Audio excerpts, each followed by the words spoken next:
had to learn, oh, all my ABCs. I had to learn how to pray. And boy, sometime I used to get the strap on my hands. You know why? I had bought a penny's worth of gum. And I was chewing like mad, you know. And you can't do that in school. You know, that makes a noise. And the teacher says, come up here, Caroline. I went up there and she stuck the gum on my forehead. And we were going to have a visitor that day. A priest was going to come. And I says, teacher, take this gum off my forehead. No. She says, you've been chewing it. You had no business. And I says, well, Father Murphy's going to come and I'm ashamed. Well, you should be ashamed. Next time, don't you chew gum. Sit there, she said to me. You know? So, when I heard the door, he was going to come in. I took the gum off my forehead. And you know, that teacher got kind of mad that I did that. She wanted me to be ashamed when the man came, the priest. And she got it in my hair. So, gum was terrible and I had long hair. So I went home, I was crying. And my brother didn't want to cut my hair here. And she says, why did you do that? And I had to tell him the truth. I was chewing gum in school. And you can't do that. You know, sometimes you make a noise, you know, with gum. So he says, well, we'll have to try. And I said, I don't want my hair cut here. Well, my brother Dominic says, well, what are we going to do? So I forget what he put on, and he dissolved the gum, you know, so he wouldn't have to cut my hair. It would have been terrible if he had to cut like a glump of hair, wouldn't it? How long was your hair? How long was your hair? And so he did that, and I was upset about that. You know, when the teachers don't want you to do something, you just have to obey them because they're teaching you. And you have to do what they tell you. They came to live next door. And so on a Sunday morning, I was all dressed up nice and I was going to church. And he says, he was sitting down with a friend. He says, I'm going to marry that girl.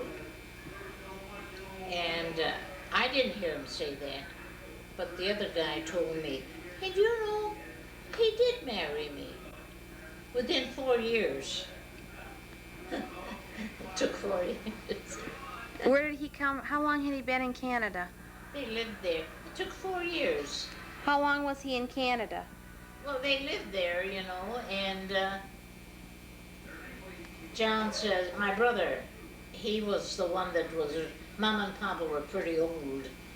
And after, I think, after 2 years, 3 years, says he's a pretty nice fellow, and we know the mother and the father, because they were very particular. They had to know the mother and the father and the sister and the brother and all the family. So we got married after 4 years. How old were you when you got married? How old was I? I think I was 21, 22. I didn't marry too young because, I don't know, they could never agree with strangers. They had to know them, who they were, the mother and the father and the grandpa and everybody else. Did his parents live next door to you then? And when they had lived there 2 years, the parents? and they were sure that was his mother and that was his father, and Aunt Rose was the sister. And he was a nice looking man. And he was educated in Italy, though. He was going to be a priest, you know. And then when he heard the word America, he says, I don't want to be a priest. He never wanted to be a priest, but he broke the line there was a priest up in the family up to him, and he was supposed to be a priest. And the mother says, "Oh, we're going to have all the misfortune because he doesn't want to be a priest." He says, "I'm going to America. That's where I'm going to go. I don't want to be a priest." So he came to America. How old was he? I was 21. He was? And when did his mother come? We knew him for 4 years. He lived next door. Did his mother come with him? Yeah, they came. All together. They sold everything in Bari. They came from Bari. Was his father dead? His father was dead, but he had a stepfather.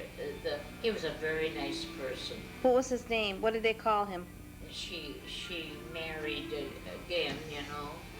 And what was his name? Do you remember? Rich in field, land. Mm-hmm. Do you remember what the stepfather's name was? Yeah, they both came, the mother and the stepfather. What was the stepfather's name? Nick came first. Oh. Yeah.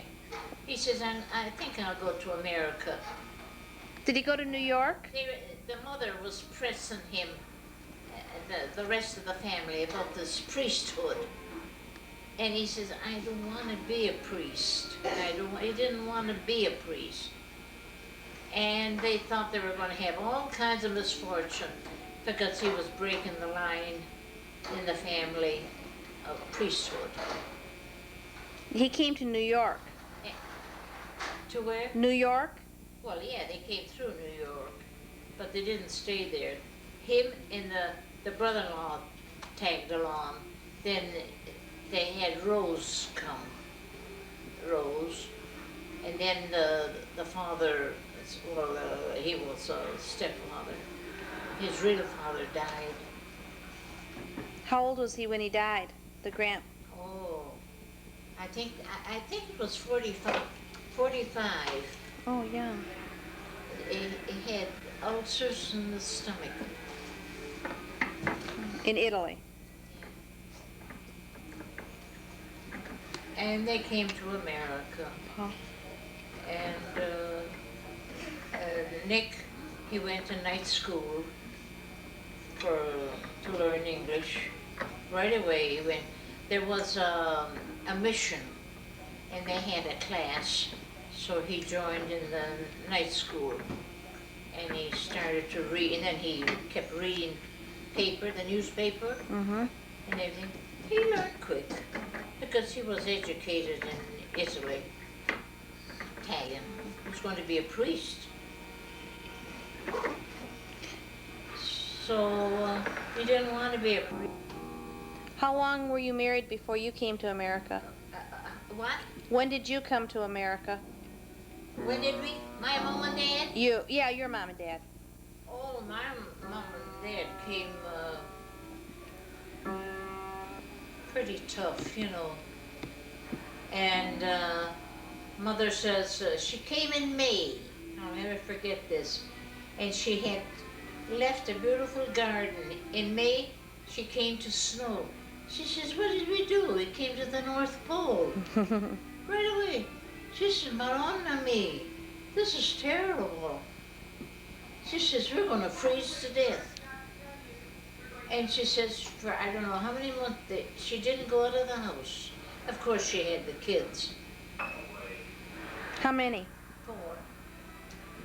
And then you were born here? Yeah. In Canada, in Toronto. She brought Jalorn and Dominic. They were born in Italy. And when she came to America,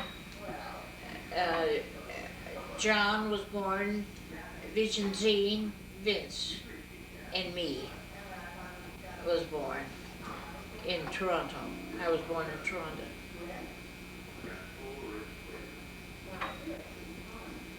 Oh, but she says it was so cold. She says, my goodness, it's terribly cold. What did your dad do to make living? Huh? What did your dad do? My dad, he had a corner and he sold peanuts. And they had a little thing there, like a little stove, peanuts and fruit. You know, whatever was in the season with the, the cart, you know. And he had a corner church. I forget what the other street was. I know one was the corner church. Yeah. I don't know how she came about to do them, but she made the apples. She put what do you those things that you put in the meat. You know. The What do sticks? they call them? Skewers? She'd stick it in the apple, and then she'd make taffy apple. You know, and they sold them for 2 cents. They went. I don't know how she got to make those. She couldn't make enough. Papa would sell them at the corner. The kids, you know, I think it was 2 cents each. What was your father's name? Egidio, Oh, was it? yeah. Joe, like my son. Egidio. Mama was Letizia. And Jerome was my sister. Jerome. For 20 years. She was the first, and I was the last. All between were boys. Wow, 20 years is a long time between kids. Yeah. Oh, she was 45 when I was born. Your mother. 45. That's pretty old. Then when you got married, you came to Detroit? What? When did you come to Detroit? To Toronto we came. Yeah, then to Detroit. Oh, then we came to, oh yes.